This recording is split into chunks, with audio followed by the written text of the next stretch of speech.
राजा क्या हेलो सिंहासन। Dear student, welcome back to my channel में। दोस्तों, आज हम क्लास 10 विषय विज्ञान का जो पहला चैप्टर है रासायनिक अभिक्रिया एवं समीकरण के बारे में हम आज यहाँ पे फुल वीडियो यहाँ पे पढ़ने वाले हैं। चलिए दोस्तों, शुरू करते हैं अपने इस वीडियो को।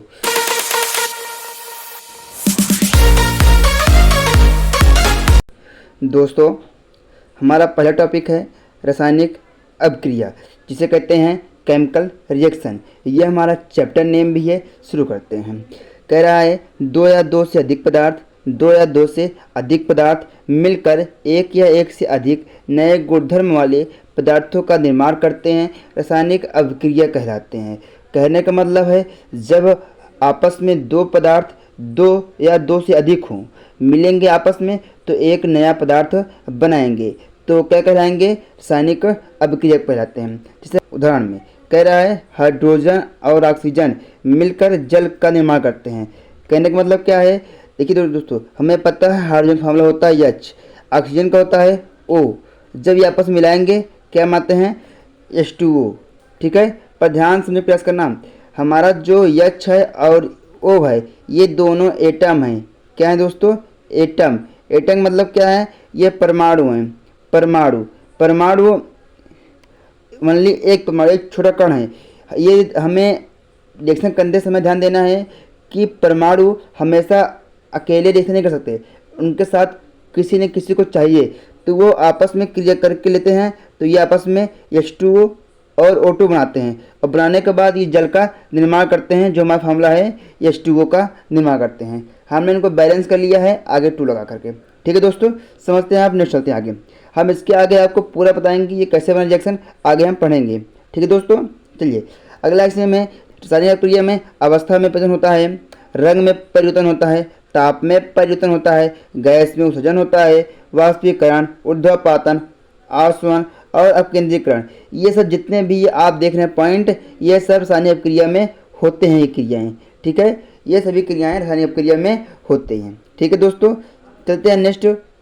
आपको जहाँ पे न समझ में आए आप समझने का पूरा प्रयास करना, और न समझ में आए तो हमारे कमेंट में आप बता सकते हैं। ठीक है फ्रेंड, आप कमेंट में कमेंट कर हमें बता सकते हैं कोई भी समस्या हो तो। ठीक है, देखते हैं। चलिए अगला है हमारा इसी में कि दैनिक जीवन में होने वाली रासायनिक अभिक्रियाएँ। अब देखिए दोस्तों, भोजन का पाचन एक रासायनिक अभिक्रिया है। कैसे समझने का प्रयास करते हैं? जब कोई मनुष्य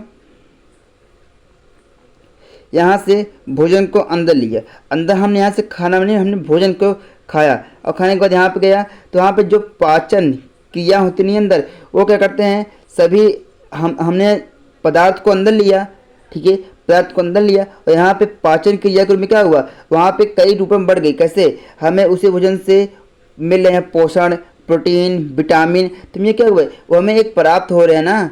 जब अंदर रासायनिक क्रिया हुई तभी तो प्राप्त हो रहे हैं, नहीं ये होता ही नहीं। ठीक है, ऐसे ही देखते हैं दोस्तों। अगला है श्वसन। श्वसन कैसी क्रिया है? रासायनिक क्रिया है। कैसे? जब देखिए हम सांस लेते हैं O2, क्या लेते हैं? O2। हम ऑक्सीजन को ग्रहण करते हैं और निकालते क्या हैं? हमें मिलता क्या है? CO2। क्यों हो रहा है? रासायनिक क्रिया है। क्या ये? रासायनिक क्रिया है। अभी मैं आगे आपको बताऊंगा इसे कैसा हो रहा है। ठीक है, आगे देखिए, लोहे पर जंग लगना, ये भी रासायनिक अभिक्रिया है। दही का जमना, ये भी एक रासायनिक अभिक्रियाएं होती हैं। ठीक है दोस्तों, चलते हैं नेक्स्ट आगे हमारा दोस्त देखते हैं कि अभिकारक और उत्पाद क्या होता है। ये बहुत महत्व, रिएक्शन को समझने के लिए बहुत वेरी इंपॉर्टेंट है, अभिकारक और उत्पाद। ठीक है, अभिकारक क्या होते हैं? ऐसे पदार्थ जो किसी रासायनिक अभिक्रिया में भाग लेते हैं वो अभिकारक कहलाते हैं। कहने का मतलब है ऐसे पदार्थ जो रासायनिक क्रिया को कराते हैं, करने में सहायता करते हैं, वो क्या हैं? अभिकारक होते हैं। उत्पाद क्या होता है? ऐसे पदार्थ जिनका निर्माण रासायनिक अभिक्रिया में होता है, रासायनिक अभिक्रिया में होता है, यानी कि प्राप्त होता है, वो हमारे उत्पाद कहलाते हैं। देखिए फ्रेंड, जैसे कि हमने लिया था हाइड्रोजन को लिया था, और हमने जब ऑक्सीजन को क्रिया कराया था तो हमें प्राप्त हुआ था क्या? जल, H2O। अब इसको हम बैलेंस कर दे रहा हूँ। ठीक, बैलेंस हो गया। अब देखिए ये रासायनिक अभिक्रिया में भाग ले रही हैं। क्या ये? भाग ले रहे हैं। ये भाग ले रहे हैं यानी कि ये रिएक्शन करने की सहायता कर रहे हैं, तो ये हमारे अभिकारक हो गए। ये क्या हो गए? अभिकारक। ठीक, ये हमारे अभिकारक हैं। ठीक, और ये देखिए, ये अभिकार रिएक्शन करने के बाद हमें एक नया पदार्थ प्राप्त हुआ, हमें ये निर्माण कर रहा है। क्या निर्माण हो रहा है? जल। तो ये हमारा उत्पाद का काम कर रहा है। ठीक है दोस्तों, ऐसे ही समझ सकते हैं कि जो होता है लेफ्ट साइड में बाई साइड, वो हमारा अभिकारक होता है, राइट साइड हमारा उत्पाद होता है, यानी कि प्रोडक्ट बनता है। आप ऐसे भी समझ सकते हैं, बाएं साइड अभिकारक और दाएं साइड उत्पाद। आप ऐसे भी कर सकते हैं कि किसी भी रासायनिक समीकरण में बाएं साइड यानी कि लेफ्ट साइड भाग लेने वाले को अभिकारक कहते हैं, और जो नया पदार्थ बनता है राइट साइड उसे उत्पाद कहते हैं। ठीक है दोस्तों, आप इसको भी कह सकते हो। चलिए देखो, हमारा है अलग टॉपिक है जिसका नाम है परिवर्तन, जिसे बोलते हैं चेंज। हमारा परिवर्तन दो प्रकार के होते हैं, एक भौतिक होता है, एक रासायनिक होता है। अब इसके बारे में हम पढ़ने वाले हैं। जो हमने अभी आपको इसके पहले बताया था ना रासायनिक अभिक्रिया में, उसी के आगे हम पढ़ने वाले हैं क्या होता है। ठीक है दोस्तों, चलते हैं। चलिए, हमारा है जिसका नाम है भौतिक परिवर्तन। ये क्या होते हैं परिवर्तन, समझते हैं। वह परिवर्तन जिसमें भौतिक गुण के आकार, रंग, अवस्था आदि अस्थायी रूप से बदल जाते हैं, परंतु रासायनिक गुण में कोई परिवर्तन नहीं होता है, यानी कि कोई नया पदार्थ नहीं बनता है। वह हमारे भौतिक गुण यानी कि फिजिकल चेंज कहलाते हैं। ठीक है, रासायनिक अभिक्रिया क्या मतलब है? वह परिवर्तन जिसमें पदार्थ के भौतिक व रासायनिक गुण परिवर्तित हो जाते हैं और नया पदार्थ बनाते हैं, वो क्या कहते हैं? हमारे रासायनिक परिवर्तन कहलाते हैं। अभी हम आपको इसका उदाहरण नेक्स्ट स्लाइड पे देने वाले हैं। चलिए देखते हैं नेक्स्ट स्लाइड हमारा। देखिए दोस्तों, यहाँ पे हमारा है भौतिक परिवर्तन और रासायनिक परिवर्तन में कुछ एग्जाम्पल है हमारे पास, बदलते हैं। देखिए, हमने कहा भौतिक में कोई नया पदार्थ नहीं बनता है और रासायनिक में नया पदार्थ बनता है। आप देख सकते हैं हमारे पास है यहाँ पेंसिल है और यहाँ पे टूटी हुई पेंसिल है। जब हमने पेंसिल को तोड़ दिया तो क्या उसमें ये कुछ चेंज हुआ? कुछ नया बना? नहीं ना, पेंसिल है बस, पेंसिल टूट गई है। इसमें देखिए, जब लकड़ी को मैंने जला दिया तो हमें देखिए लकड़ी का धुआं बन गया, एक जल गया और एक राख बन गई। हमें एक नया पदार्थ मिल गया, हमें एक नया रूप में हमें लकड़ी का नया रूप मिल गया। ठीक, ऐसे ही मक्खन देखिए, मक्खन यहाँ पे था, मक्खन यहाँ पिघल गया, तो मक्खन, ये भी मक्खन इसको बोलेंगे। ठीक, पर इसको तो ये लकड़ी है और इसको हम लकड़ी नहीं बोल सकते हैं, ये कोयला या राख बोलेंगे। ठीक, ऐसे ही हमारे पास नेक्स्ट है, ऐसे ही यहाँ पे बर्फ़ है, यहाँ हमारे पास बर्फ़ है और ये बर्फ़ का पानी है, मतलब ये बर्फ़ है, ये पानी है। अभी देखिए, से बदलाव हुआ नहीं हुआ, वो बदलाव ना, पर हम पानी से बर्फ़ फिर पा जाएंगे। ये देखिए, ये अंडा है, अंडा से ये आमलेट बन गया। क्या आमलेट अंडा में बन सकता दोबारा? नहीं बन सकता ना। ठीक, ऐसे ही नेक्स्ट चलते हैं। ऐसे हमारे पास और एग्जाम्पल्स हैं। अब आपको इसमें समझने प्रयास कर रहा हूँ। लकड़ी है, जला दिया, राख बन गया। ठीक, क्या मैं राख से लकड़ी जो जल रहा है और लकड़ी पा सकता हूँ? नहीं। आगे ऐसे ही देखिए, नींबू है, नींबू को काट दिया, ये नींबू, तो ये भी नींबू है, ये भी नींबू है, ये भी नींबू है।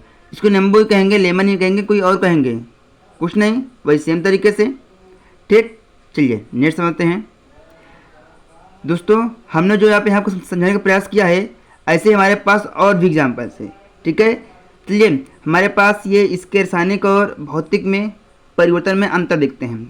पहला अंतर है, इसमें कोई नया पदार्थ नहीं बनता है, इसमें हमेशा नया पदार्थ बनता है। ठीक, भौतिक में यह अस्थायी होता है या अस्थायी होता है। ये उत्क्रमणीय होते हैं, ये अनुत्क्रमणीय होते हैं। ठीक है, उत्क्रमणीय का मतलब है दोस्तों जिससे हम पुनः वो चीज़ प्राप्त कर सकते हैं। अनुत्क्रमणीय का मतलब है जिससे हम पुनः वो चीज़ प्राप्त नहीं कर सकते हैं। उत्क्रमणीय का चिन्ह होता है ये, ठीक, और अनुत्क्रमणीय का चिन्ह होता है ये। इसका मतलब है हम इस चीज़ को ये पा सकते हैं, इससे हम ये पा सकते हैं। ठीक, परंतु इसमें हम नहीं पा सकते। क्लियर है? आगे, इसमें पदार्थ में परिवर्तित नहीं होता है, ये पदार्थ परिवर्तित हो जाते हैं। जैसे हमने आपको एग्जाम्पल लिया है, पानी से बर्फ़ बनना, मोमबत्ती का जलना, बल्ब का जलना। ठीक है। ऐसे ही लोहे का जंग लगना, मोमबत्ती का जलना, कोयला का जलना। अभी आप देख रहे होंगे यहाँ पे मोमबत्ती का जलना, मोमबत्ती का जलना, ये दोनों सेम सेम ही है। ठीक है दोस्तों, मैं आपको समझाने का प्रयास करूँगा। ठीक है, चलिए अभी मैं आप चलते हैं नेक्स्ट स्लाइड में बता रहा हूँ थोड़ा से। ये देखिए, चलिए समझते हैं। जैसे कि दोस्तों हमने कहा पहले लिया था, हमारे पास जल है। ठीक, जल को रखेंगे फ्रिज में, क्या बनेगा? बर्फ़। ठीक, और थोड़ा से बर्फ़ का टेम्परेचर कम कर देंगे, फिजल बन गया। तो ये उत्क्रमणीय क्रिया है। क्या ये? उत्क्रमणीय है। जल से बर्फ, बर्फ से जल, क्लियर। ऐसे देखेंगे हम, हमारे पास दूध है, दूध से दही, दही से मट्ठा समझ लीजिए। ठीक, मट्ठा से मक्खन मिल रहा है हमें, मक्खन से मिठाई बन रही है। क्या मैं मिठाई से दूध बन सकता है? नहीं बन सकता। मट्ठा से दूध, यानी कि हम इसमें रिवर्स यानी दोबारा वो चीज़ पा नहीं सकते हैं। ठीक है, इसलिए क्या है, ये हमारा अनुत्क्रमणीय क्रिया है। हाँ दोस्तों, ये आपको ज़रूर हमारी बात समझ में आ गई होगी, मैं कहना क्या चाहता हूँ। ठीक है दोस्तों, ऐसे ही एक आपको देखा तो वहाँ पे एग्जाम्पल में मोमबत्ती वाला पिंड, ये फिजिकल में भी होता है और रासायनिक में होता है। कैसे? देखिए, जब हम मोमबत्ती को जलाते हैं, जब हम मोमबत्ती को जलाते हैं तो देखते हैं तो इसमें का कुछ तो भाग रासायनिक क्रिया में चेंज होता है, पर कुछ भाग मोमबत्ती पिघलकर फिर से मोम ही रह जाती है, नहीं पूरी भाग उसमें नहीं जलती है। इसी मोमबत्ती में दो क्रियाएं होती हैं, एक रासायनिक होती है, एक भौतिक परिवर्तन होता है। ठीक है दोस्तों, चलिए समझते हैं, आगे ले चलते हमारा टॉपिक है। आगे दोस्तों हमने भौतिक पढ़ लिया है। ठीक है, अब समझते हैं हमारा टॉपिक है, मेन चीज़ है रासायनिक समीकरण। क्या है दोस्तों? रासायनिक समीकरण। ये क्या होता है? रासायनिक अभिक्रिया को समीकरण द्वारा निरूपित किया जाता है। ठीक है, इसका मतलब क्या दोस्तों? कह रहा है कि जो रासायनिक अभिक्रिया है उसको हम समीकरण रूप में चेंज कर देते हैं। कैसे? रासायनिक समीकरण के जो अभिकारक होते हैं, उनके जो उत्पाद होते हैं, उनके पदार्थ के प्रतीकों के चिन्ह द्वारा क्या करते हैं? डिनोट करते हैं, प्रदर्शित करते हैं। तो उसे क्या कहते हैं? रासायनिक समीकरण कहते हैं। जैसे कि दोस्तों हमने अभी इसके पहले जल को लिया था, हाइड्रोजन का, ऑक्सीजन के लिए था, तो हमने जल का बनाया था। ठीक, आप देख रहे हैं क्या यहाँ पे मैंने जल लिखा है, हाइड्रोजन नहीं। यहाँ पे लिखा है ऑक्सीजन नहीं। यहाँ पे जल लिखा है नहीं। मैंने उसके प्रतीकों को यहाँ पे डिनोट किया है, उनके प्रतीक को यानी उसके सिंबल को यहाँ पे मैंने दर्शाया है। इसी को समीकरण कहते हैं। से आगे लिखा है मैग्नीशियम रिबन के आयु में ऑक्सीजन के दहन करने पर। इसका मतलब है जब हम मैग्नीशियम को ऑक्सीजन के साथ क्रिया करते हैं तो मैग्नीशियम ऑक्साइड बनाता है। ठीक, देखिए हमने अभी करना, ये एटम होते हैं, एटम ऐसा दूसरों के साथ क्रिया नहीं कर पाते हैं तो खुद ही कर लेते हैं। तो ये Mg2 बन गया, यहाँ पे O2 बन गया। ठीक, जब मैग्नीशियम ने ऑक्सीजन के साथ क्रिया किया तो यार हमारा मैग्नीशियम डाई ऑक्साइड बन गया, हमने इसको बैलेंस कर लिया है। ठीक है, चलिए तो नेक्स्ट क्या है आगे दोस्तों, ये हमारा यस फॉर सॉलिड मतलब ठोस, ये प्रतीक सिंबल ये भी हैं। लिक्विड को एल से करते हैं, गैस को जिससे एक्यू मतलब होता है जलीय विलयन। एक्यू जहाँ भी आपको रिएक्शन में एक्यू मिल जाए, सॉलिड मिल जाए, जल मिल जाए, समझ जाना कि ये हमारा सॉलिड है, एल से लिक्विड है, जी से गैस है, एक से विलयन है। ठीक दोस्तों, चलिए समझते हैं नेक्स्ट। अब समझते हैं कि संतुलित समीकरण, हमने अभी अभिक्रिया को समीकरण में पहचान लिया। अब समझते हैं संतुलित समीकरण क्या है और असंतुलित समीकरण क्या है। ठीक है, देखते हैं। वह समीकरण जिसके बाईं और दाईं पक्षों में उपस्थित पदार्थों के परमाणुओं की संख्या आपस में बराबर होती है, संतुलित समीकरण कहलाते हैं। इनको संतुलित करने के लिए हमारे पास अनुमान विधि है। कौन विधि है? अनुमान विधि द्वारा इसे हम संतुलित कर सकते हैं। हमने क्या बोला? एक लेफ्ट एक राइट, दोनों तरफ परमाणुओं की संख्या बराबर हो, क्या हो? बराबर, तो ये क्या होंगे? संतुलित होंगे। ऐसे ही कह सकते हैं कि असंतुलित में वह रासायनिक समीकरण जिसके बाईं व दाईं पक्ष उपस्थित पदार्थों की परमाणुओं की संख्या आपस में बराबर नहीं होती है। इसमें कहने का मतलब है कि लेफ्ट और राइट के परमाणु आपस में बराबर नहीं हैं, तो हमारे असंतुलित समीकरण कहलाते हैं। ठीक दोस्तों, आपको ये जरूर समझना होगा। इससे आप बढ़िया से नोट्स भी तैयार कर सकते हैं, आपको इसमें कोई प्रॉब्लम नहीं होगी। ठीक है, समझते हैं। अब हम यहाँ पे आपको रासायनिक अभिक्रिया को संतुलित करने की जो अनुमान विधि है वो सिखाने का प्रयास करने जा रहा हूँ। ठीक है, ट्राई करेंगे। चलिए देखते हैं दोस्तों। देखिए हमारे पास अभिकारक के रूप में क्या है, Fe है और जल है, और हमें उत्पाद के रूप में क्या मिल रहा है, Fe3O4 मिल रहा है और H2 मिल रहा है। ठीक है, इसको हम एक आसान तरीके से समझाने का प्रयास यहाँ पे करेंगे। ठीक है, समझते हैं। चलिए अभी देखिए दोस्तों, हमने मान लो कि एक एक बना रहा हूँ मैं। Fe हमारे कितने हैं अभिकारक में, 1। अभिकारक में हाइड्रोजन कितने हैं, 2। ऑक्सीजन कितने हैं, 1। ये हमारा हो गया। ऐसे ही Fe कितने हैं, यह 3 हैं। O कितने हैं, 4 है, अलग हो गया। इसमें H कितने हैं, 2 है। ठीक, हमें बैलेंस करने की बहुत ज़रूरत है। अभी मैं बात करूँ दोस्तों, अभी देखिए यहाँ पे उत्पाद में 3 है। ठीक है, कलर चेंज कर ले रहा हूँ, 1 मिनट। चलिए देखते हैं, हमारा उत्पाद में 3 है पर इसमें 1 है। ठीक, तो अनबैलेंस है, बैलेंस करने की आवश्यकता होगी हमें। तो कैसे करेंगे, और इधर ऑक्सीजन 4, इधर 1 है। अभी मैं ऑक्सीजन के यहाँ पे 4 की इंटू करा रहा हूँ, कितने का, 4 का। तो ये हमारा हाइड्रोजन हमारा 8 हो गया, ये 4 हो गया। ठीक ठीक, अब इधर देखते हैं, ये अभी बैलेंस यहाँ पे Fe3 है, इधर 3 कर दिया, ये बैलेंस हो गया। पर अभी हमारा हाइड्रोजन बैलेंस नहीं हुआ है, तो 8 हुआ है, तो मैं यहाँ पे 4 के इंटू इसमें करा दूंगा तो हमारा बैलेंस हो जाएगा। यानी क्या, यहाँ पे सामने मैं 3 के इंटू करा दूँ, यहाँ पे 4 का, यहाँ पे कुछ नहीं करना होगा, और यहाँ पे 4 का अब कर देंगे तो हमारा ये बन जाएगा। मैंने हर एलिमेंट को अलग अलग डिब्बे में कर फिर मैंने मल्टीप्लाई किया कि ये हो रहे हैं कि नहीं हो रहे हैं। हमने फिर ट्राई किया तो हमारा हो गया, तो हमारा कंप्लीट बन गया। ठीक है दोस्तों, चलिए ऐसे ही समझते हैं। नेक्स्ट, हमने यहाँ पे आपको बहुत सारे एग्जांपल दिए हैं करने के लिए, इसमें से आपको मैं एक आध दो बता रहा हूँ। ठीक है, देखते हैं। जैसे कि दोस्तों मैं आपको इसमें से बता रहा हूँ पहला। ठीक है, देखते हैं यहाँ पे H कितने हैं अभिकारक में, 1, यहाँ पे 1 है, और इधर कितने हैं।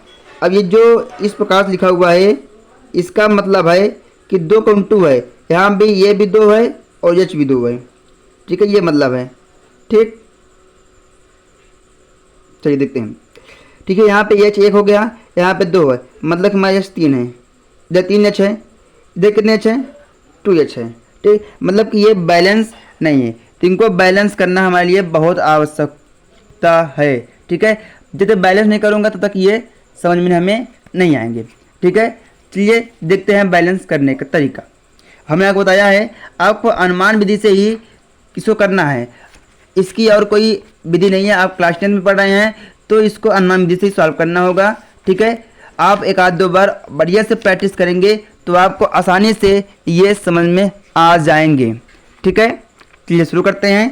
देखिए फ्रेंड, आप एक बार से लिखिए कि आप H को, इधर 1 है, N हमारा 1 है, O कितने हैं, 3 है।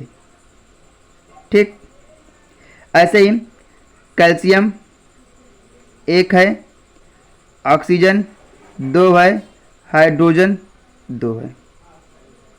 ठीक, ये हमने बना लिया। ये फ्रेंड कोई विधि नहीं है, बस ये सिखाने का तरीका मैं बता रहा हूँ कि आप खुद प्रैक्टिस करेंगे तो आप ऐसे भी इसको लिख सकते हैं। ठीक है, और कोई तरीका और नहीं है। ठीक, ऐसे यहाँ पे कैल्शियम हमारे पास उत्पाद में है, कैल्शियम 1 है, N 2 है, और ऑक्सीजन हमारे पास 3 है। ठीक, ऐसे ही H2 हमारे पास 2 है और ऑक्सीजन 1 है। ये हमारे पास सही आपको अभी तो स्क्रीन थोड़ा छोटी है इसलिए मैं नहीं अच्छे से बना पा रहा हूँ, पर आप काफ़ी बार बहुत बढ़िया बनाओगे। एक तरफ आप उत्पाद का देना, सॉरी अभिकारक, और एक तरफ उत्पाद का देना। ठीक है, बन जाएगा। फिर आप एक एक करके इंटू कराने का इसमें प्रयास करेंगे। कैसे, देखिए यहाँ पे H 1 है, यहाँ पे H 2 है, तो और यहाँ पे देखिए H 1, यहाँ पे 2 2 3 H हो गए, और यहाँ पे H हमारा 2 ही है। ठीक है, कितने हैं, 2 ही हैं। तो सबसे पहले मैं यहाँ 2 का इंटू करता हूँ उत्पाद में, जल वाले में, तो इधर हमारा 4 बन जाएगा, इधर हमारा 2 हो जाएगा। ठीक, मतलब हमारा ऑक्सीजन बढ़ गया। ठीक है, तो 2 दूनी 4 हमारा ऑक्सीजन हो गया। ठीक है, इधर करते हैं, 2 इधर कराएंगे तो हमारा 2 यहाँ हो जाएगा और 2 2 4, मतलब कि मैं यहाँ पे 2 इंटू करा दूँ, बता रहा हूँ, मैं यहाँ पे 2 इंटू करा दूँ और 2 इंटू यहाँ पे करा दूँगा जल में, तो हमारे ये बैलेंस हो जाएंगे। ठीक है, ऐसे तरीके देखेंगे। फिर दोस्तों यहाँ पे हमारा सोडियम 1 है, यहाँ पे सोडियम 2 है। ठीक, ऑक्सीजन 1 है, यहाँ 4 1 5 हो गया, यहाँ 4 1 5, ये तो बैलेंस है ऑक्सीजन ना। इधर यह चेक है, यहाँ 2 है, इसका मतलब मैं यहाँ पे सामने 2 इंटू करा देता हूँ। ठीक है, मैं इस पार्ट में 2 इंटू करा दूँ तो हमारा बढ़ जाएगा, और यहाँ पे मैं 2 इंटू करा देता हूँ इधर, तो हमारा ये बैलेंस हो जाता है। ठीक है दोस्तों, हमने आपको यहाँ पे 2 सिखाया है, आप ऐसे आगे करने का ट्राई करना, ना है तो हम बताना कमेंट में, तो मैं आपको इसका सलूशन दे दूँगा आसानी से। क्लियर है, समझते चलते हैं नेक्स्ट। ऐसे ही दोस्तों हमें आगे मिलता है, आपको एग्ज़ाम में कुछ इस तरीके से मिल सकता है करने के लिए। ये बहुत आसान है, इसको आपको बस फार्मूला यानी कि पता रहेगा तो आप आसानी से इसको कर सकते हो। इसमें मैं आपको बता रहा हूँ एक आध दो, देखिए कैल्शियम हाइड्रोक्साइड बोला है तो फार्मूला होता है CaOH का होल ट्वाइस। ठीक, फिर प्लस कार्बन डाइऑक्साइड CO2 हो गया, चेंजेस करेंगे, कैल्शियम कार्बोनेट CaCO3 हो गया, फिर क्या जल दिया गया है प्लस का H2O बन गया। अब इसको बैलेंस करना है, देखते हैं कैल्शियम कितना है 1, ये कितना है 1 बराबर है, ये हमारा 2 है यहाँ पे, उधर 2 है। ठीक है, हमारा ऑक्सीजन इसमें 2 यहाँ पे है, 2 2 4 यहाँ पे है, तो 3 1 4 ये भी बराबर है। ठीक, देखते हैं ना, यहाँ पे ऑक्सीजन 2 हो गया, यहाँ पे 2 है, 2 2 4 हो गया, इधर 3 1 4, ये यानी कि बराबर ही बैलेंस है, कोई दिक्कत वाली बात नहीं है। कार्बन यहाँ पे 1 है, यहाँ पे 1 है, इसका मतलब है हमारा ये वाला रिएक्शन बैलेंस है, हमें ऐसे लिखने की जरूरत थी बस। ठीक है, ये अभिक्रिया है, अभिक्रियाओं को मैं इसको समीकरण के रूप में चेंज कर रहा हूँ, और चेंज करके मैं उसको बैलेंस करने का ट्राई कर रहा हूँ। ठीक है, ऐसे ही आप करेंगे, अगला वाले करने का प्रयास करेंगे। जिंक है, Zn हो गया, प्लस सिलोन नाइट्रेट है, AgNO होता है, चेंजेस जिंक नाइट्रेट है, Zn हो गया, ब्रैकेट में हमारा NO3 का होल ट्वाइस। ठीक, और प्लस Ag हो गया। ठीक, इसको बैलेंस करने का ट्राई करेंगे, देखेंगे हमारे पास कि जो नाइट्रोजन है वो 2 है, तो मतलब यहाँ पे 2 इंटू करना ही पड़ेगा हमें। ठीक, ये हमें पहले से मिल गया, और यहाँ पे Ag 2 हो गया और 2 यहाँ इंटू करा दो। आप देखिए एक लाइन से हमारा, एक लाइन से कहने का मतलब है कि ये भी बैलेंस हो गए।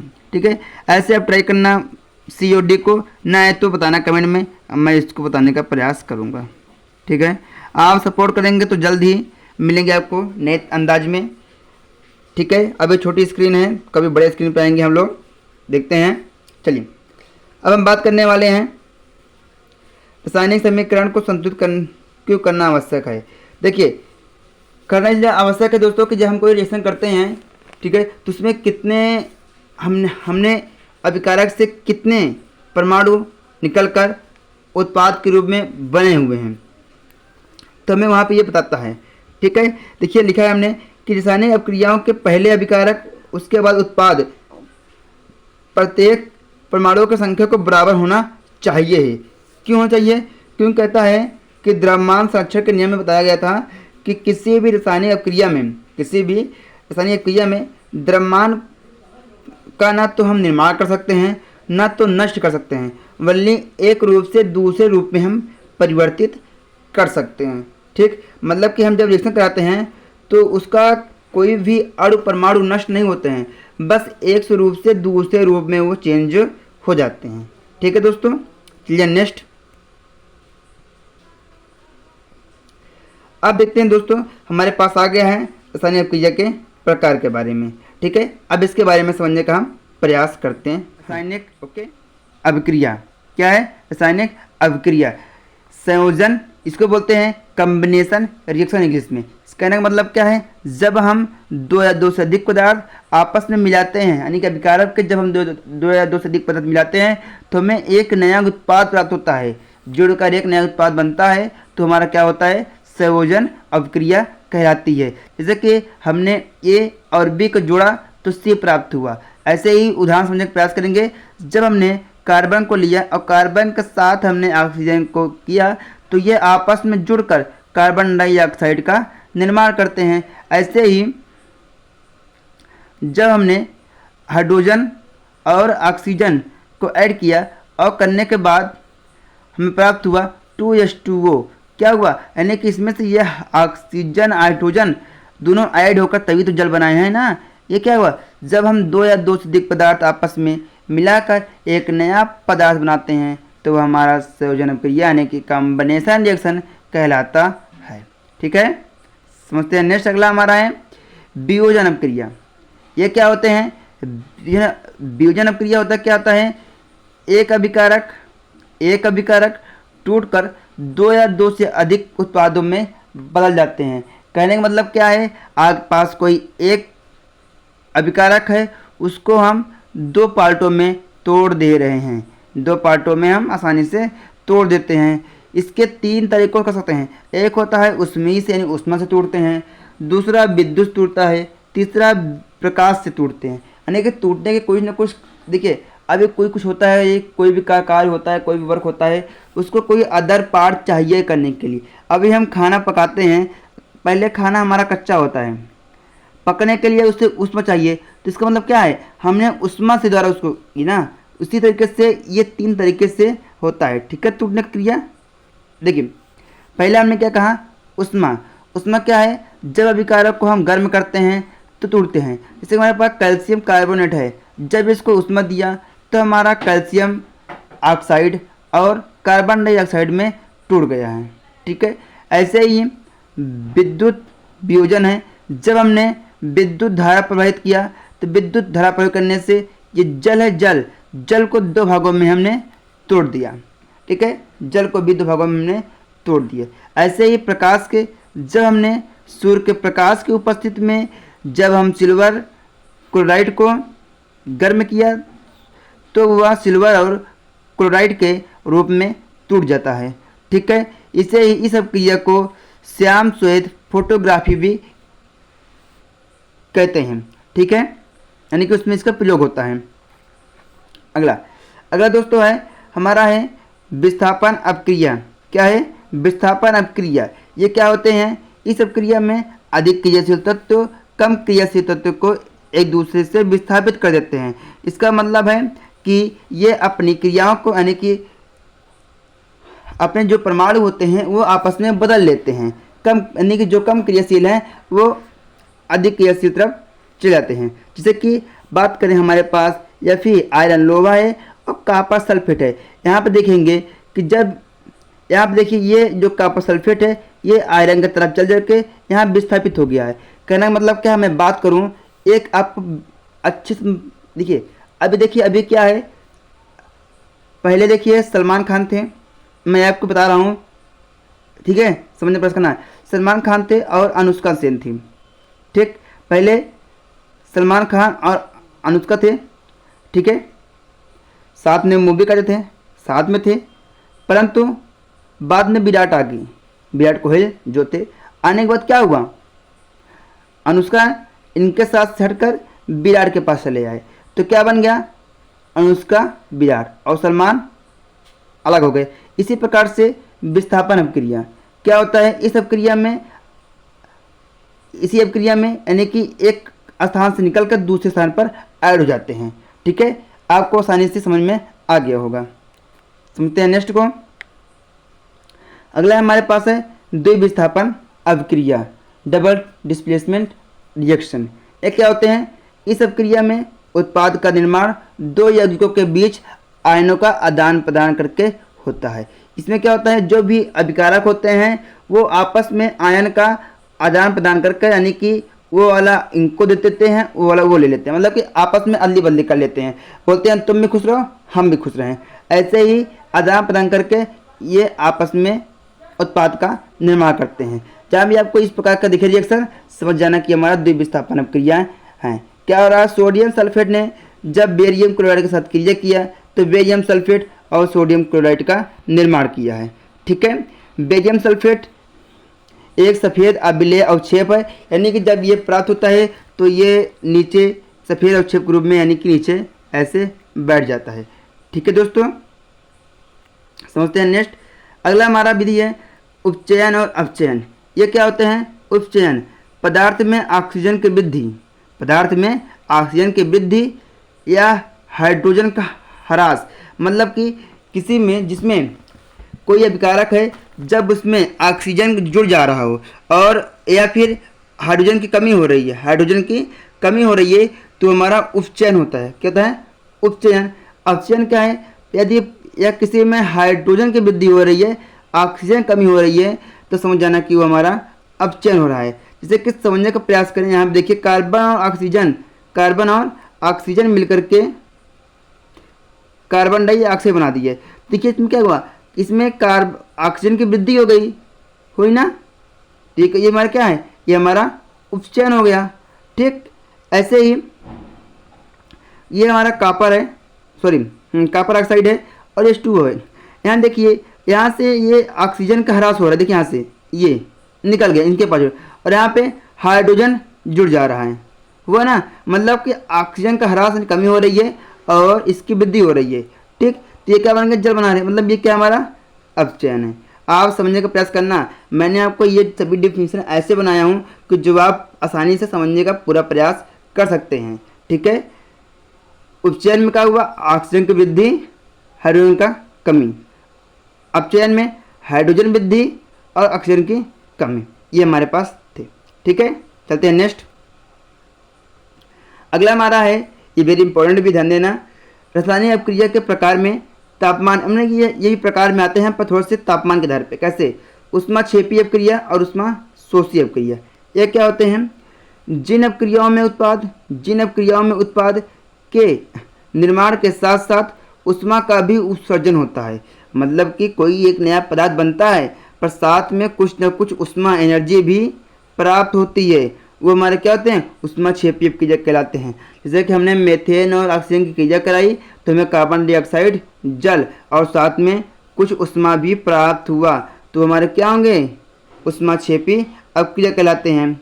ये क्या है? जिन अभिक्रियाओं में अभिकारकों को तोड़ने के लिए उष्मा, प्रकाश, विद्युत ऊर्जा की आवश्यकता होती है, उष्मा शोषी कहलाती हैं। अभी हमने इसको वियोजन में पढ़ा था, हमने बताया था जब अभिकारक छोटे छोटे पार्टों में टूट जाते हैं तो क्या कहते हैं? वियोजन। और तोड़ने के लिए उन्हें उष्मा चाहिए। ठीक है, उष्मा, प्रकाश और विद्युत ऊर्जा या विद्युत धारा, तो क्या होते हैं? उष्मा शोषी। ठीक है, समझने का वही सेम ही है, आप उसमें लिख दो एग्जाम्पल में, कोई दिक्कत नहीं होगा। ठीक, हमारा अगला टॉपिक है जिसका नाम है रासायनिक जीवन में उपचयन अभिक्रिया का प्रभाव। ये क्या होते हैं? ठीक है, समझते हैं। संक्षारण, जब कोई धातु आर्द्रता, वायु, नमी, अम्ल आदि के संपर्क में आता है तब धातु संक्षारित हो जाती है। कहने का मतलब है जब कोई भी पदार्थ धातु इनके संपर्क में आती है तो वो संक्षार मतलब कि खराब होने लगते हैं। जैसे बात करें लोहे पर जंग लगना, अभी लोहे को पानी से रख दो धूप में, ऐसे पैर दो, उसमें पानी पड़ता रहेगा, धूप लगेगी, फिर नमी आएगी तो उसमें जंग लग जाएंगे और जंग लगने से धीरे धीरे वो लोहा खराब हो जाएगा। ऐसे ये चांदी के रूप में है, चांदी से कि हमेशा पड़ता रहेगा धूल मिट्टी पानी तो वो अभी काली पड़ के खराब हो जाएगी। तांबे में देखो हरी हरी परत जमती रहती है, आपने तांबा देखा हो घर में होगा, देख लो उसमें पड़ती रहती है। ठीक है, ऐसे अगला है विकृत गंधता। ये क्या होता है? वसा युक्त और तेलीय खाद्य पदार्थ वायु के संपर्क में आने पर अपचित हो जाती हैं, जिससे उनके स्वाद और गंध में परिवर्तन हो जाता है। एक आता है जैसे कि आप कोई भी पदार्थ को खुला में छोड़ दोगे, अभी देखो शाम को खाना बनता है नाइट में, रात में, और सुबह देखो वो महकने लगता है न, गंध मारता है। क्यों? वो विकृत गंधता के कारण होता है, वो खाना खराब हो जाता है। इसीलिए जो चिप्स की पैकेट होती है देखे होंगे मार्केट में जो आती है पैकेटों में, वो ख़राब नहीं होती। क्यों नहीं ख़राब होती? क्योंकि उसमें पैकेट में नाइट्रोजन गैस भरे रहते हैं। नाइट्रोजन की गैस के संपर्क में आने से वो चीज़ें लंबे समय तक के चलती हैं और ख़राब नहीं होती है। ठीक है दोस्तों आपको मैं उम्मीद करूँगा कि आपको यह पाठ सभी विषय यानी अच्छे से सभी टॉपिक अच्छे समझ में आ गए होंगे। ठीक है, इसके लिए धन्यवाद आपको हमारे वीडियो को देखने के लिए। आपको वीडियो ये पसंद आया हो तो ज़रूर अपने क्लासमेट के साथ शेयर करें जैसे कि वो भी इसका लाभ आसानी से उठा सकें और एग्ज़ाम में अच्छे अंक प्राप्त कर सकें। ठीक है, आप इससे अपने नोट्स को भी बेहतर ढंग से बना सकते हैं और कुछ भी समस्या हो तो हमारे कमेंट में ज़रूर बता सकते हैं। Thank you, love you dear.